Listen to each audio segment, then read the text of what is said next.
This segment will show you how to attach the clutch for a manual attachment. If your tractor has an electronic attachment clutch, please skip to segment 7. Take the cable bracket, part 12, and attach it to one of the double holes in the clutch idler assembly, part 11. Secure the bracket to the second double hole along the edge of the clutch assembly using a carriage bolt, part M, and a nylock nut, part V, inserting the bolt through the front hole of the cable bracket and in the end of the double hole that is closest to the pulley, closer to the middle of the assembly. Do not tighten the bolt yet. Next, you will take the pulley, part 15, with the long end of the hub facing down, and attach it to the clutch idler assembly.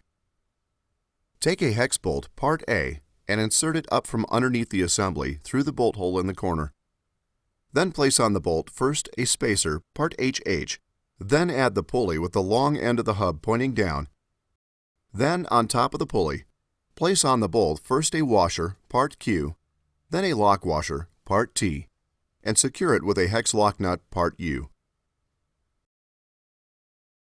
Next, take one of the tensioning chains, part II, and insert it through the center hole on the side next to the cable bracket you installed, attaching the end link on the chain to the spring on the lower idler arm. Next, on the side of the clutch idler assembly, you will attach the rear pulley frame brackets, part 7, and the front pulley frame brackets, part 6. First, attach the rear pulley frame brackets. Place one on the inside next to the cable bracket you already attached, aligning the holes in the pulley frame bracket to the side so that the pulley frame bracket is angled out away from the assembly. Secure the bracket using 2 hex bolts, part C, inserting them from inside the assembly through the bracket holes. Then insert a washer, part P, on each bolt, and insert the bolts through the side of the assembly, securing them using 2 nylock nuts, part V. Secure the second rear pulley frame on the opposite side of the assembly in the same way. Now attach the 2 front pulley frame brackets on either side of the clutch idler assembly. Align each bracket so the notch is on the bottom and closest to the edge of the assembly, and match the bolt holes to the 3rd and 4th holes on the side. Take 2 hex bolts, part B, and insert them from the inside, first through the bolt holes in the bracket, and then through 4 washers, part P, 2 on each bolt. Then insert the bolts through the aligned bolt holes in the side of the assembly and secure them with 2 nylock nuts, part V. Next, select the correct drive belt for your manual attachment clutch tractor. The longer 56-inch drive belt, part 8, is the correct one to use. Make sure you use the correct size belt, as using the wrong one can cause damage. Slightly loosen the hex bolt that is next to the flat idler pulley. You will need to install the drive belt down between the hex bolt and the flat idler pulley with the flat side of the belt against the pulley as shown. Next, loop the belt around the large V pulley, positioning it between the V pulley and the hex bolt that is next to it. Place the belt to the inside of the other flat idler pulley and then retighten the hex bolt. Now find the cable clip that is already attached to the left side of the tractor frame, underneath the footrest.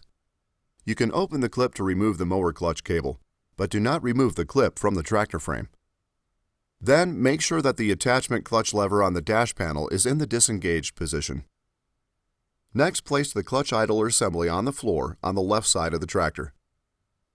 Attach the mower's clutch cable to the cable bracket that you assembled on the inside of the assembly, sliding the cable into the notched opening in the bracket. Make sure that the groove is down. Use the original small parts that were on the cable to secure the cable housing guide to the cable bracket. Now place a spacer, part GG, on the welded pin on the idler arm.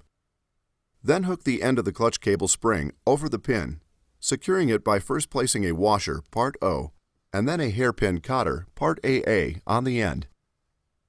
Last, align the cable bracket with the welded pin and tighten the nut that you left loose earlier when you first installed the cable bracket. Now you can attach the clutch idler assembly to the tractor frame.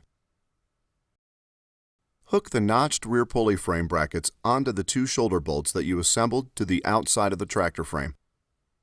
Then lift the front of the assembly and attach it to the right and left hanger brackets you assembled.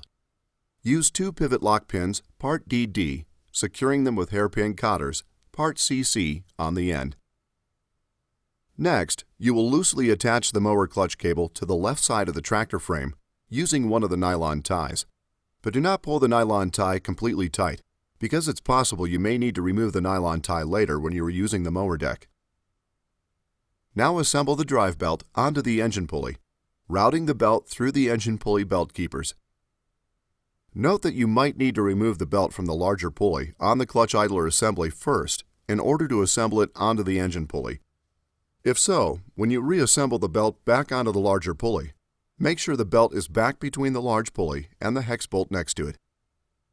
Now skip to segment 8 to assembling the snow thrower to continue with the assembly.